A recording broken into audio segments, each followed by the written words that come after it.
Hi guys, Nathan here. Today I'm going to be doing a review on this brand new 519 custom snare drum. This thing has been with me for a few days now and I don't even want to let it go. It's got tons of different voices, it's got a huge dynamic range, and for me as a very versatile player, that's a really important thing. So I've been having a lot of fun with it, and my poor student Greg, who is the actual owner of this, doesn't see this until about 7:30 tonight, so I feel a little bit bad. But anyway, I'm going to show this to you, and you can hear how it sounds, and hopefully the audio from this camera will capture the true nature of this drum. It can only do so much, but hopefully you get the gist of it. So let's dive into specs a little bit on this thing. It's a 14 by 6.5 inch 10-ply maple shell, and the finish on it is this custom crimson red satin stain. So it's not glossy, it's not all shiny, and it doesn't get glare from lights on the stage or wherever you are. And it really retains a lot of that original natural wood grain, natural wood feel, wood tone. And I really like that kind of aspect to the way that, especially the way that Jake makes his drums, he seems to keep that wood feel very true. So I'm a fan of it.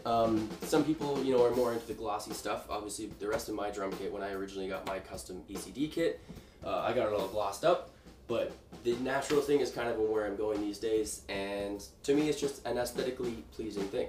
So this thing has black chrome die-cast tubes and black chrome double-ended tube lugs. Both things I find pretty common on a lot of snare drums these days. I'm a fan of it. It's very durable. These things don't really break very easily, especially the die-cast tubes, but they tend to make the tube lugs very sturdy these days. So I'm a big fan of the way that they look on the offset to the crimson red.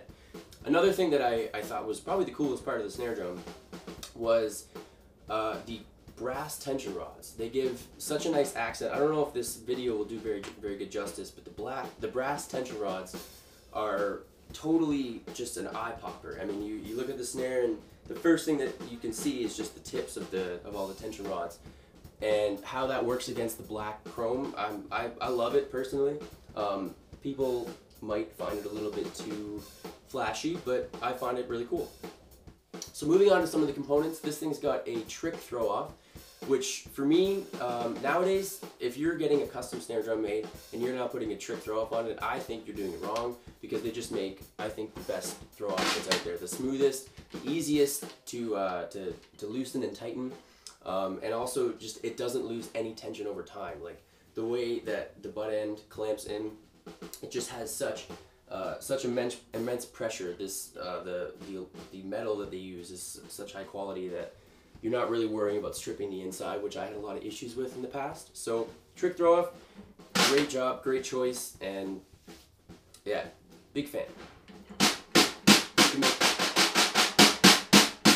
Cool sounds with it.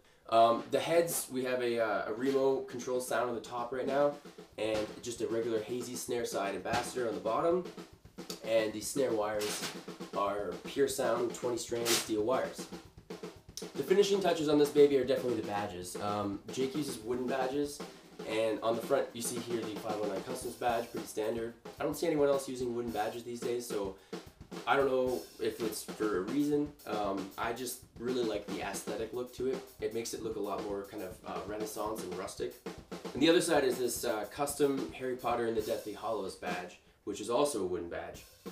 And I think it looks real nice, real sharp, and it's not too obvious of any sort of endorsee or anything like that. It's not like showing you straight up it's Harry Potter. It's just like a cool little figure, and it has a nice accent to the snare drum.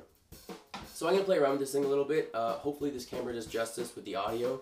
The tone of the snare in this room at least is just deadly. So, deathly, should I say.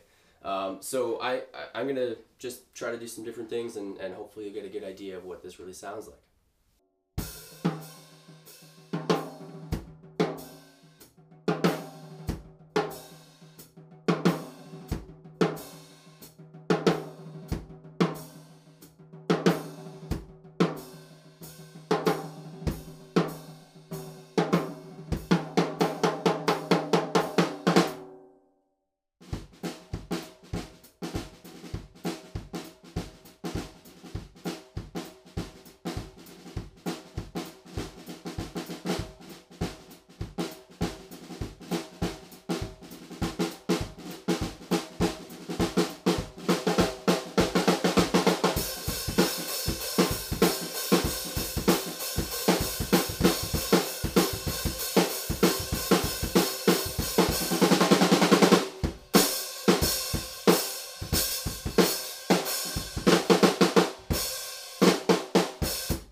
a lot, guys. I'm Nathan, and make sure you guys check out 519 Custom Drums.